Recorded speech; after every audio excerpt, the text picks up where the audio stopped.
Ei, queridos, sou a Grazi. Pessoal, eu sou o Guilherme, tudo bem? Aqui no canal Gratidão em Graça, e o nosso bate-papo hoje é sobre o sal da terra e luz do mundo.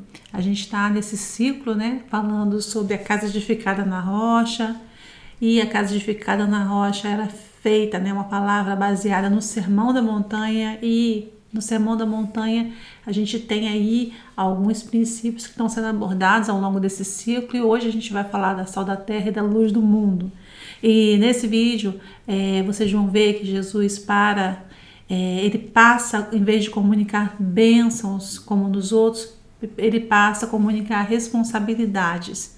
Então, sobre o prisma não só de quem somos, mas também do que nós fazemos. Vamos direto aqui na Bíblia, até para a gente poder explicar um pouco melhor o que é isso. Lá em Mateus 5, no verso 13, vai até o 16, diz o seguinte, o Senhor Jesus falando: vós sois o sal da terra, e o sal, se for insípido, ou seja, se não tiver sabor, com que há de salgar? Para nada mais presta, senão para ser lançado fora e pisado pelos homens. Da mesma forma ele fala também da luz. Vós sois a luz do mundo. Não se pode esconder uma cidade edificada sobre um monte. Nem se acende a candeia, uma lamparina, e se coloca debaixo de um alqueire, ou seja, debaixo de um lugar escondido, mas no velador, ou seja, num lugar alto, para que a luz se espalhe para todos que estão na casa. Que assim resplandeça a vossa luz diante dos homens, para que vejam as vossas obras e glorifiquem o vosso Pai que estás no céu. Ou seja, ele está dando para a gente aqui um mandamento, Ele está dizendo para a gente como que a gente deve ser na terra. E aí tem algumas palavras aqui que a princípio parece simplista, mas se a gente parar para poder meditar nelas, a gente vai ver o quão profundo é. Se a gente pega, por exemplo, o sal, propriedade do sal. O que é o sal? O sal é um mineral. Mas para que serve o sal? A gente vai... o sal ele serve para preservar o alimento. Principalmente naquela época de Jesus não existia eletricidade, então o sal servia para preservar o alimento. Até hoje a gente tem a carne de sol, a carne seca que é preservada com o sal. Então o sal ele tem essa propriedade de preservar, de não deixar aquilo apodrecer. Ele tem a propriedade também de dar sabor às coisas. Mas para ele dar sabor às coisas, ele precisa o quê? Se misturar. Sozinho ele é só o sal. Ninguém come o sal sozinho. Ele precisa se misturar. E o sal também, se a gente consumir muito, ele dá o quê? Sede. A gente olha assim, mas o que tem a ver essas propriedades do sal com a gente, Preservar. Aqui preservar é nós, como sal da terra, a gente ajudar as pessoas a se preservar. Se preservar o quê? A pessoa se preservar nos caminhos de Deus. Eu vou me preservar porque eu quero me manter ali, eu não quero me contaminar, eu não quero adoecer, eu não quero apodrecer com as coisas que o mundo oferece. Então aqui, uma das propriedades que a gente pode citar e trazer para a gente é: eu estou me cuidando, eu estou cuidando das pessoas. E a gente olha também essa questão de dar sabor e precisa se misturar. Se misturar é no sentido de não adianta você ficar fechado para você mesmo, ou a gente se fechar apenas com outras pessoas que são iguais a nós, que são cristãos. Aqui Jesus está dizendo para os seus discípulos: olha, vai se misturar onde não tem sabor, porque onde o sal chega, ele modifica o sabor.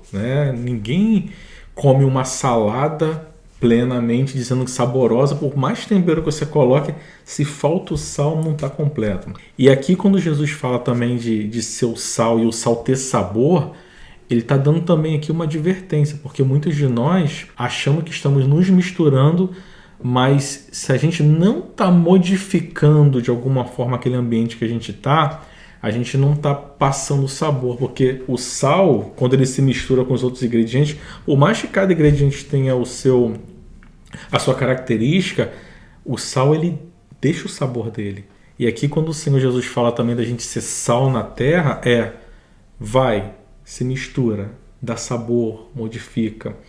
E às vezes aqui dar o sabor, modificar, não é nem só você estar focado ali em falar da palavra, é seu comportamento, é a forma com que você age em determinadas situações. Então, ele ele está dando uma orientação aqui de sal da terra, pegando um exemplo muito simplista, mas trazendo para a gente aqui uma lição grandiosa, assim, que se a gente for só falar do sal aqui, a gente vai ficando aqui falando muito mais tempo. E pegando tudo isso que você falou e trazendo um pouco para o campo das emoções, todas as doenças emocionais, elas tendem a deixar você sozinho. Você quer ficar só, você não quer estar com as pessoas. A tendência é até, né, uma característica, né, forte das doenças emocionais, é você querer se recolher. Então, é muito comum uma pessoa depressiva, em depressão, ela querer ficar em casa o tempo todo, ela não querer sair na rua. Uma pessoa ansiosa, ela fica o tempo todo remoendo as questões dentro dela, então ela fica presa em si mesma. Uma pessoa que tem pânico, né, tem a síndrome do pânico, ela vai querer ficar em casa porque ela vai ter medo de sair e de se expor aos perigos, né, que ela considera que pode lhe afetar. Então, hoje a gente pode ver que há nesses casos, e até mesmo o inimigo, ele tem usado essas doenças emocionais para deixar as pessoas recolhidas em si, nas suas casas. E é claro que quando você passa por uma adversidade na sua vida, você vai querer por um tempo estar só, pensar sobre aquilo, buscar a direção de Deus sobre aquilo. E isso é muito bom, quando você se recolhe para buscar a presença, para falar assim: Pai, eu tive esse aborrecimento, aconteceu isso, Pai, o que eu devo fazer? Buscar de Deus ali a direção, isso é muito bom. Mas a gente não pode deixar que os problemas da vida, os medos de nos relacionarmos por conta de coisas que passamos no passado, de aborrecimentos que passamos no passado, nos impeça de nos relacionar com o outro. E é muito comum que isso aconteça. Quantas vezes a gente vê situações em que as pessoas, até mesmo coisas tão banais assim, eu não consegui uma pessoa assim boa para me relacionar emocionalmente, uma relação entre homem e mulher, agora eu não quero mais ninguém. Eu tinha alguns amigos, mas eles me decepcionaram. Agora eu não quero mais ter amigo, agora eu quero viver a minha vida só, eu não vou mais confiar em ninguém. Então, as decepções da vida, elas tendem a nos levar por um caminho solitário. E nesse caminho solitário, a gente deixa de ser, algumas vezes, o sal da terra. Então, que isso não aconteça conosco. É claro que nós vamos ter os nossos momentos, em momentos de luta, em momentos de dor, você vai se recolher, mas não pode durar para sempre. Vai ter que ter um fim. Não pode durar para sempre. Você tem que sair do vale um dia. Então, tem muitas passagens bíblicas que falam sobre isso, né? De sair desse vale. E isso que você trouxe, quando eu penso na nossa parte mesmo emocional, eu vejo o quanto essa palavra é importante para esses dias em que muitas pessoas estão enfrentando esse temor de se relacionar. Como você falou, pode até ser por um tempo a gente ter essa reclusão, mas se a gente quer ser sal na terra, o sal precisa se misturar, né? E da mesma forma o Senhor fala aqui, né? Vós sois a luz do mundo. Se a gente não pode esconder, né, uma cidade edificada sobre um monte. E a gente pega aqui a característica da luz. O que é a luz?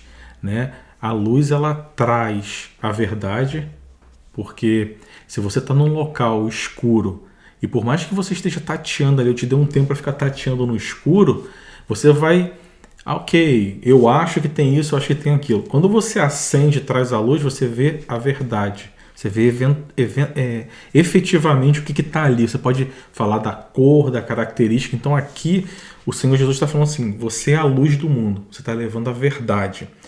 Uma outra característica aqui que a gente traz para a luz, né? A luz, ela tem que estar no lugar onde todos estão vendo.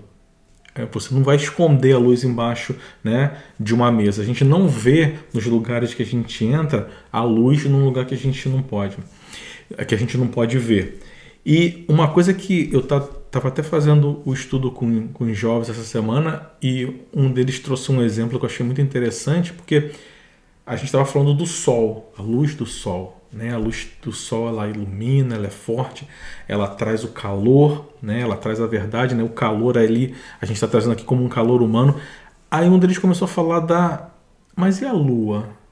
Né? E aí começou a fazer um paralelo entre o sol, como o sol da nossa vida, quem é Deus, que é Ele que tem o poder, é Ele que é a luz, e nós, como lua, refletimos a luz do sol, e as pessoas que estão, por exemplo, aqui na Terra, quando olha para a lua, falam assim, olha como é que a lua está bonita, iluminada. Ela não está iluminada por si só, ela está iluminada pelo sol.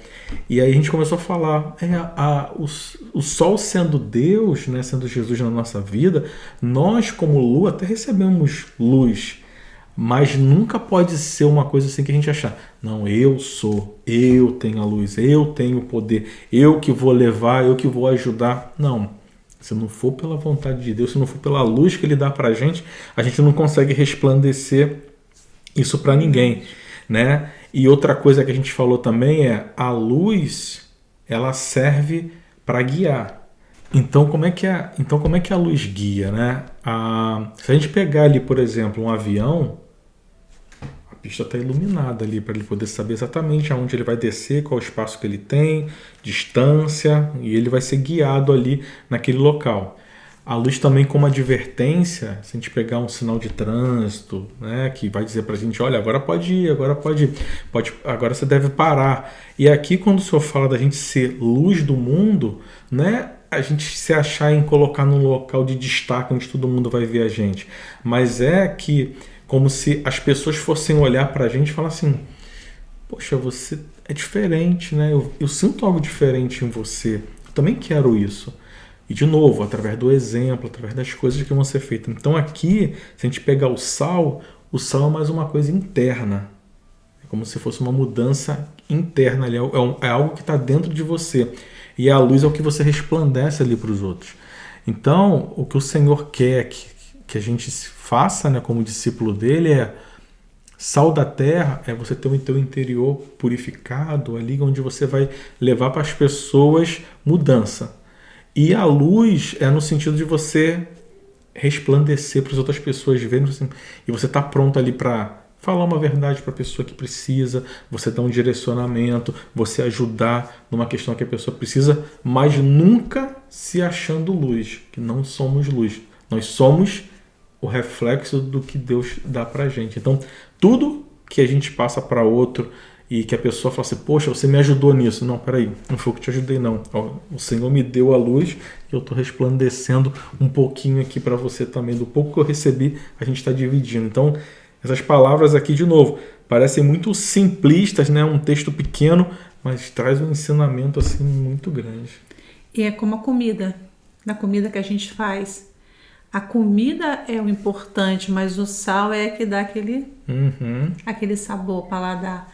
Mas ninguém come a comida e fala assim, uau, como esse sal tá bom.